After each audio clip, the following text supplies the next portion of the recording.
लाल रे सब बड़ा बडेरा, सब बड़ा बडेरा वो जी, सब लोग लगाया वो जी, ठाकरिया ने सजया वो जी।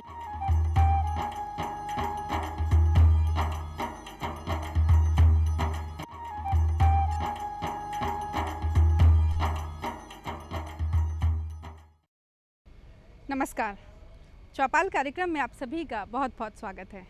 आज कार्यक्रम में हम बात करेंगे पोषण की बात नंदघर के साथ। और जैसा कि आप सभी जानते हैं कि स्वास्थ्य और पोषण हम लोगों के लिए बहुत ही ज़रूरी है।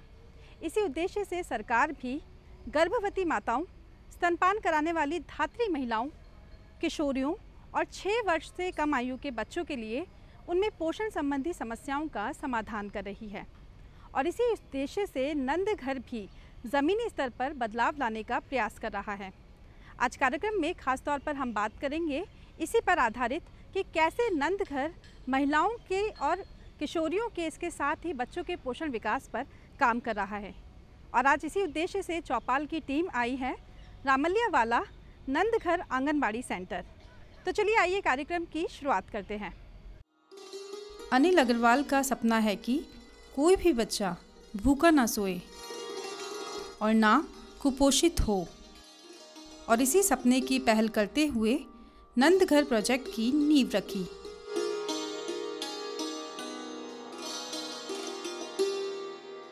नंदघर आधुनिक आंगनवाड़ी के रूप में नवीनतम तकनीकों और सर्वोत्तम सुविधाओं जैसे शिक्षा, स्वास्थ्य, पोषण और कौशल विकास का एक अनूठा केंद्र है।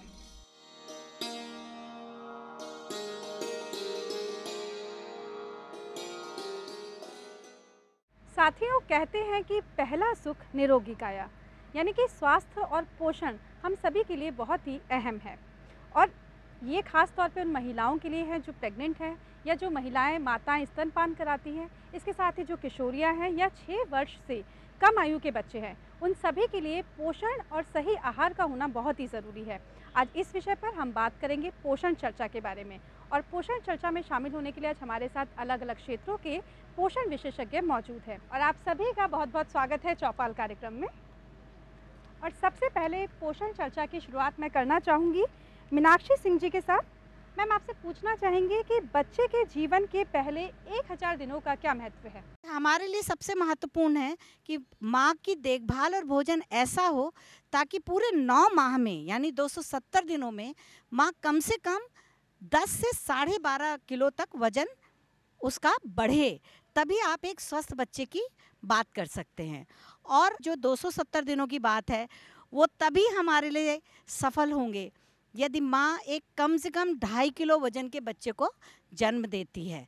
तो यानी सभी चीज़ें इस पे निर्धारित हैं कि हमने पूरे 9 माह यानी 270 दिनों में माँ का किस तरीके से ध्यान रखा, उसके भोजन का क्या ख्याल रखा, क्या सातों जो समूह हैं हमारे भोजन समूह, चाहे अनाज हो, चाहे फल हो, चाहे दूध हो, चाहे सब्जियाँ हो, ये सारी चीज़ें उसके भोजन में शामिल रखी।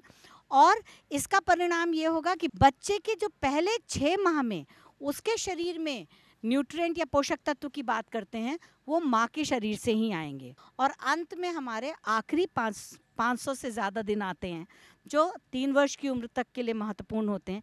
यानी मेरा कहना ये है कि 6 माह का जब बच्चा हो जाए माँ का दूध पी सकता है, दिन में आप 2 बार उसे माँ का दूध पिलाइए, लेकिन जो भी खाना आपके घर में बन रहा है उस खाने को बच्चे को ज़रूर दीजिए, और वो हल्का सा मसल के दीजिए।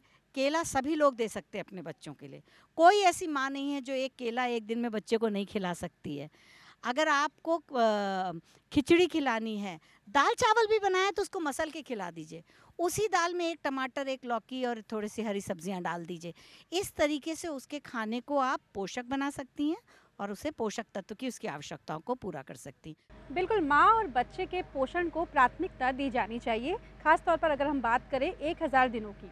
अब मैं दूसरा सवाल पूछना चाहूँगी डॉक्टर ऋचा मलिक जी से कि मैम, बच्चे के जन्म के पहले 6 महीनों में हमें क्या पिलाना चाहिए? मेरे विचार में जो पोषण की शुरुआत है उससे पहले सबसे पहली जो चीज़ है कि माँ और बच्चे की त्वचा का मेल आपस में, कि बच्चा बाहर आते ही अपने माँ का प्यार जिसके लिए माँ इंतज़ार करती है, क्योंकि उससे दिमाग का विकास, उससे एक आंतरिक सुकून और शांति और खुशी वो दोनों को मिलती है। और जहाँ तक रही बात 6 महीने की, तो आवश्यक बात यही है कि खीस ज़रूर देनी है जन्म के 2 घंटे के अंतर्गत, और केवल माँ का दूध, और उसके लिए माँ का आहार, संपूर्ण और पौष्टिक आहार माँ को सेवन करना बहुत ज़रूरी है, तभी वो दूध अपने बच्चे को पिला पाएगी। तो माँ का दूध बच्चे को जितनी बार भी बच्चा चाहेगा, छोटा है 6 महीने, माँ का ही दूध बच्चे को पिलाना है। जन्म गुट्ठी और ये चीज़ें, और पानी, क्योंकि माँ के दूध में 80%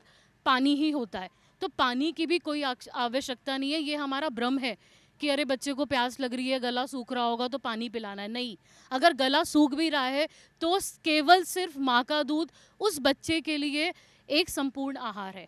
और 6 महीने के उपरांत हम उसको तरल पदार्थों से शुरुआत करके, और इसी स्तनपान को जो हम 10 से 12 बार पूरे दिन में पिला रहे हैं, उसकी मात्रा को घटाकर 6 से 8 बार, 3 से 4 बार, जैसे जैसे बच्चा विकास करता जाएगा उसमें हम उसको कम करते जाएंगे। जी डॉक्टर ऋचा जी, आपने बताया कि माँ का दूध सर्वोपरि है, यानी कि हमें एक्सक्लूसिव ब्रेस्ट फीडिंग करवानी है अपने बच्चे को, और 6 महीने के बाद हम उसे तरल से शुरू कर सकते हैं। अब मैं आना चाहूँगी डॉक्टर मुक्ता अग्रवाल जी आपके पास, और पूछना चाहूँगी कि बच्चे के 6 महीने के होते ही आहार में हमें क्या, कितना और किस तरह की चीज़ें खिलानी चाहिए? जीवन के प्रथम 2 वर्ष में वृद्धि और विकास की गति बहुत तेज होती है।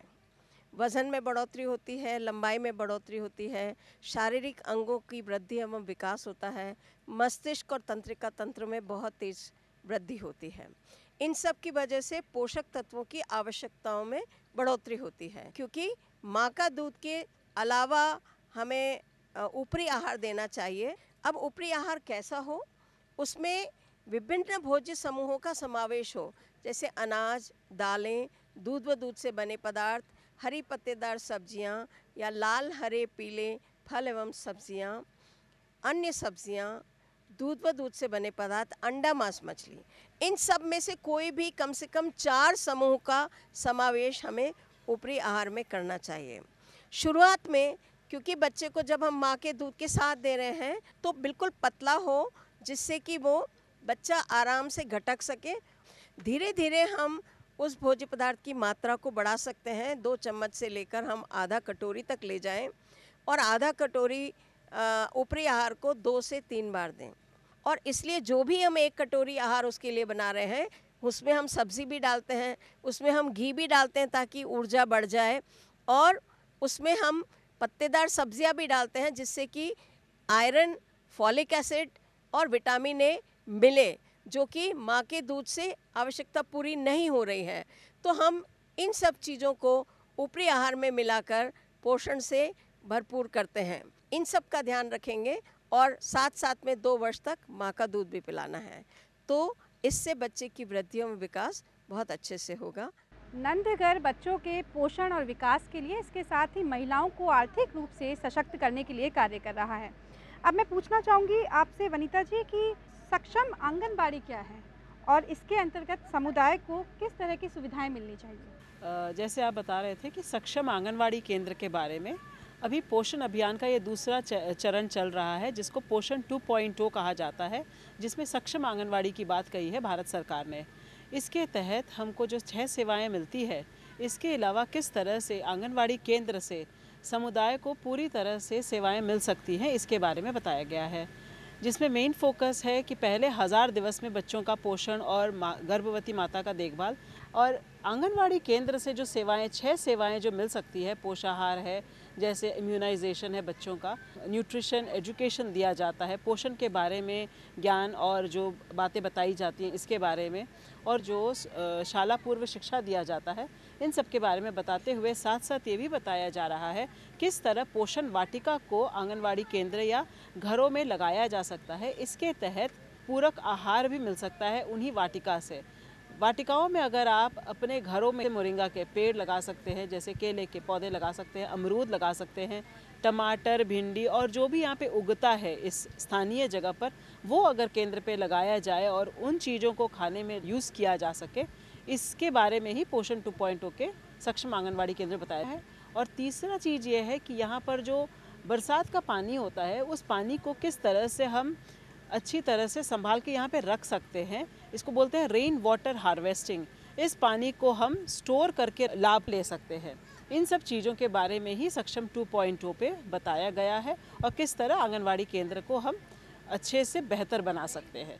साथियों, सुपोषित भारत और स्वस्थ भारत हमारी सरकार का सपना है और इसके लिए हमारी सरकार प्रयास भी कर रही है। अब मैं आना चाहूँगी मंजू जी आपके पास कि किस तरह से हमारी भारत सरकार माता और बच्चे के पोषण की स्थिति को बेहतर बनाने के लिए प्रयास कर रही है। आंगनवाड़ी केंद्रों पर हम मुख्य रूप से 6 साल तक के बच्चों, गर्भवती माताओं और जो धात्री माताएं हैं, शिशु को स्तनपान कराने वाली माताएं, उनके स्वास्थ्य और पोषण का ध्यान रखते हैं। तो आंगनवाड़ी केंद्रों के माध्यम से हम इन्हें विभिन्न प्रकार की सेवाएं उपलब्ध करवाते हैं, जिसमें इनके स्वास्थ्य जांच है, टीकाकरण है और पूरक पोषाहार उपलब्ध कराया जाता है। इसके अलावा पोषण परामर्श इनको प्रदान किया जाता है और आंगनवाड़ी केंद्रों पर प्रति माह में 2 बार इनके लिए सामुदायिक दिवस आयोजित किए जाते हैं, जिसमें गर्भावस्था यानी गोद भराई हम आयोजित करते हैं। छोटे बच्चों के लिए अन्नप्राशन दिवस आयोजित करते हैं। सुपोषण दिवस और जन स्वास्थ्य संदेश दिवस आंगनवाड़ी केंद्रों पर आयोजित किए जाते हैं।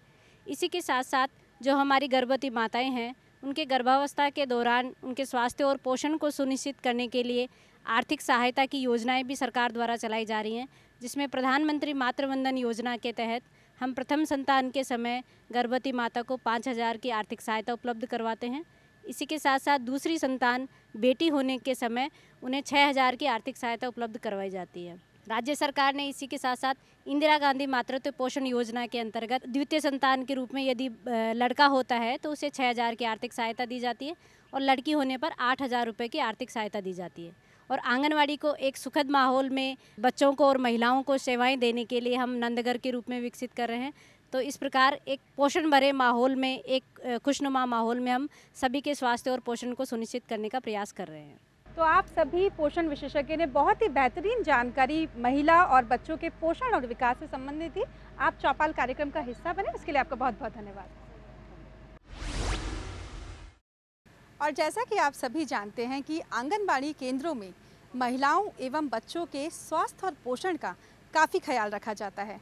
इसी उद्देश्य से आज हमारे साथ मौजूद है डॉक्टर प्रोफेसर मुक्ता अग्रवाल जी, जो बताएंगे हमको कि कैसे टेक होम राशन और मौसमी सब्जियों से स्वादिष्ट एवं पौष्टिक रेसिपी तैयार की जाती है। ये बालाहार है जो आंगनवाड़ी केंद्र पर 6 माह से 3 वर्ष के बच्चों के लिए दिया जाता है। इसका सबसे सरल तरीका तो ये है कि इसको हम, बहुत छोटा बच्चा है तो हम थोड़ा सा लें और दूध, पानी या छाछ में घोल लें। तो मैं देखिए आज दूध के साथ बताऊंगी आपको। ये हमने दूध लिया है, दूध गर्म कर लेते हैं क्योंकि गुनगुने दूध में ही बहुत अच्छा घोल बन जाता है। तो जब तक दूध गर्म होता है हम एक और रेसिपी की बात करते हैं। इस पोषण, ये घोल जब हम बनाएंगे तो 9 से 12 माह के बच्चों में हम ये भी कर सकते हैं कि इस घोल में कुछ सब्जियां डाल दें। जैसे गाजर है, एक छोटी गाजर का आधा टुकड़ा भी यदि लेंगे, उसको कद्दूकस कर लीजिए। ये देखिए कितना छोटा कद्दूकस किया हुआ बारीक। इसको हम पका लेते हैं। इसको बहुत थोड़ा पानी डाल के हम पका लेते हैं, सिर्फ उबालना जिसे कहेंगे। तो हमारा दूध गर्म हो गया है। अब देखिए इसमें हम दूध डालते हैं।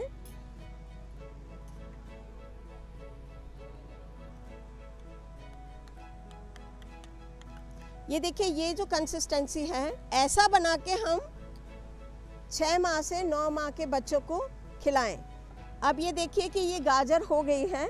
हम इसमें अगर बड़े बच्चे हैं तो थोड़ी गाजर मिला सकते हैं। जो बड़े बच्चे हैं 9 से 12 माह के, उसके लिए ये देखिए गाजर के साथ भी बन गया है। आप चाहें तो केले को भी बहुत अच्छे से मसल के इसके साथ मिला के ये घोल बना सकते हैं। तो सबसे आसान तरीका बालाहार को खिलाने का दूध, छाछ, पानी इत्यादि में घोल कर बनाना है। तो देखा आपने कि किस तरह से हम बालाहार मिक्सचर से पौष्टिक और स्वादिष्ट रेसिपी बना सकते हैं। और अभी हमारे साथ है डॉक्टर ऋचा मलिक जी, जो कि अनिल अग्रवाल फाउंडेशन की तरफ से पोषण विशेषज्ञ हैं। तो डॉक्टर ऋचा जी, आप क्या बनाने वाली हैं अभी, क्या बताने वाली हैं? हाँ जी, आपको पता है कि इसके ऊपर लिखा हुआ है दाल चावल खिचड़ी। आज हम इसका पौष्टिक चीला बनाने जा रहे हैं। तो कटोरी में, क्योंकि ये पहले से ही भुना हुआ मिक्सचर है, 1.5 मुट्ठी के करीब हम भिगो के रख लें। ठीक है, भिगो के हम इसको थोड़ी देर रख देंगे, 1-2 घंटा, क्योंकि चावल दाल है तो पानी के साथ बहुत रस जाएगा। और फिर हम उसको मिक्सी में या सिलबट्टे पे दरदरा हम उसको पीस लेंगे। ठीक है, तो पीसने के बाद जो हमारा घोल है वो कुछ इस प्रकार का हो जाएगा। हम नमकीन चीला बनाने जा रहे हैं, तो हम इसमें मिलाएंगे गाजर। ठीक है, एक छोटी गाजर कद्दूकस करके अच्छे से धोकर, ठीक है, हल्का महीन पीस बारीक बारीक काट कर पालक, और स्वाद के अनुसार सब्जी आपकी अपनी है, जो सब्जी हमारे पास है हम उसी को उस चीले में इस्तेमाल कर सकते हैं। तो शिमला मिर्च, तो आपने देखा ना कि रंगीन, तो ऐसी जो खाना है और खाने की प्लेट है वो भी हमारी रंगों से भरपूर होनी चाहिए। तो इसी के लिए चुकंदर, जो आयरन से भरपूर होता है, अगर चुकंदर का इस्तेमाल सलाद में, रोटी का आटा गूंदने में, सर्दियों में आप लोग बाजरे की रोटी खाते हैं, अगर उसमें भी हम चुकंदर का रस मिलाएं तो बहुत पौष्टिक रोटी, और बच्चे के लिए बहुत ही रंगीन, कि वो बोलेगा कि माँ आज गुलाबी रंग वाली रोटी बनाओ, माँ वो जो आपने हरे रंग वाली पूरी बनाई थी आज मुझे वो पूरी दो। तो वो रंग से पहचानेगा, दिमागी विकास होगा, और साथ साथ पोषण तो हमारा मिल ही रहा है। ठीक है, अब इसमें हम डाल देंगे मसाले, नमक, मिर्च, काली मिर्च, और आप हल्की ही रखेंगे, और बड़ों के हिसाब से हम अपने स्वाद अनुसार। और इसमें बच्चे की पाचन क्रिया में भी ये मदद करे, तो हम इसके अंदर थोड़ी सी अजवाइन, राई या हींग भी हम मिला सकते हैं। आप इसमें दही भी डाल सकते हैं। तो क्या होगा, दही से प्रोटीन की मात्रा जो है वो भी बढ़ जाएगी, और दही के पानी से ही या चुकंदर के पानी से ही हम इसको फेंट लेंगे। अब जिनको हल्दी का है तो हम उसको पीला रंग करना है तो हम उसमें थोड़ी हल्दी भी मिला सकते हैं। और चीले के हिसाब से ही हम देख लेंगे कि कितना पतला मोटा हमारा जो मिक्सचर है हमें चाहिए। अगर हम ऐसा गाढ़ा मिक्सचर भी है तो जैसे इडली के सांचे आते हैं, इसी की हम इडली बना सकते हैं, इसी का हम उत्पम बना सकते हैं कि ये घोल को फैलाया और सब्जियों को उसके ऊपर सजा दिया, ढक दिया, वो अच्छे से उत्पम आपका तैयार हो जाएगा। तो डोसा, चीला, इडली, उत्पम, विभिन्न प्रकार की चीज़ें इसी एक THR के पैकेट से, इसी एक मिश्रण से हम तैयार कर सकते हैं। सो आप देख रहे हैं घोल हमारा तैयार हो गया है, और कितना सुंदर रंगीन घोल है, और आधी से ज़्यादा महिलाएं आज हमारी गुलाबी साड़ी में आई है। चलिए, तो इसको आप सेकने की प्रक्रिया शुरू करते हैं। नॉनस्टिक तवे पे या फिर आप लोहे के तवे पे, क्योंकि गांव में लोहे के तवे, लोहे की कढ़ाई बहुत ज़्यादा इस्तेमाल की जाती है, तो लोहे के तवे पे, क्योंकि वो अपना लोहा भी छोड़ता है, तो खाने के अंदर ऊपर से एक लोह तत्व भी खाने के अंदर शामिल हो जाता है। ठीक है, घी हम इसमें डालेंगे थोड़ा सा, 1 छोटा चम्मच। अब इस मिश्रण को हम फैला देंगे। अब इसको धीमी आंच पे, क्योंकि मिश्रण है दाल और चावल का, वो सिक जाए, तो इसको सेकने के लिए हम थोड़ा सा ढककर रख देंगे। तो आज इसके साथ हम नारियल की चटनी बनाते हैं, ताकि चीले का एक अलग ही स्वाद हमें मिल जाए। ठीक है, तो हल्के से घी में थोड़ी सी राई, करी पत्ता, और इसी में आप मोरिंगा के पत्ते।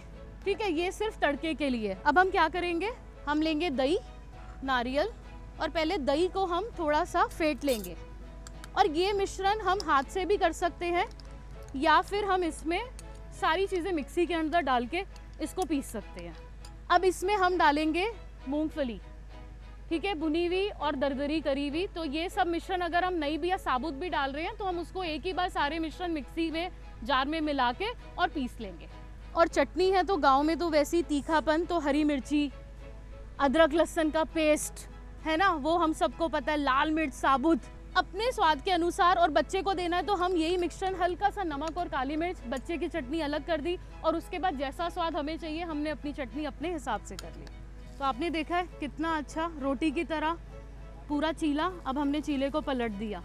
अब आप रंग देखिए, तो सिर्फ गुलाबी रंग वाली महिलाएं नहीं, जो नारंगी रंग की और पीली रंग की साड़ियाँ भी डाल के आई हैं, ये चीला उन सब के लिए है। ये जो आपने रेसिपी बताई है ये उन महिलाओं के लिए है जो गर्भवती हैं, स्तनपान कराने वाली महिलाएं हैं, किशोरियां हैं, या हमारे जो छोटे उम्र के बच्चे हैं उनके लिए ये है। और इसी में भी हल्का सा हम जब रंगीन बना ही रहे हैं खाने को तो रंग भी मिला सकते हैं। पालक को अगर आप पीस लेंगे तो हरे रंग का चीला बन जाएगा। तो ये देखिए 2 मिनट में हमारी नारियल की चटनी तैयार हो गई।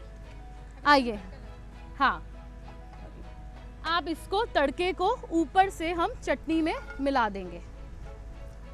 तो आपने देखा कितने अच्छे से दोनों तरफ से हमारा चीला पक चुका है। और दीपा जी तो मेरे ख्याल से मुंह में पानी आ रहा है खुशबू से वो कर सकती हैं कि चीले की खुशबू बहुत अच्छी आ रही है। देखिए, आप सब साधारण थाली अपने घर में बनाते हैं, लेकिन अगर इस तरह से हम मिक्सचर से जो फोर्टिफाइड आहार है उससे अगर हम रंगीन थाली बनाएं तो स्वाद, सेहत, पोषण तो हमें मिलेगा, साथ ही जो हमारे अंदर थोड़ी बहुत कुपोषण की समस्या है उसका भी समाधान होगा।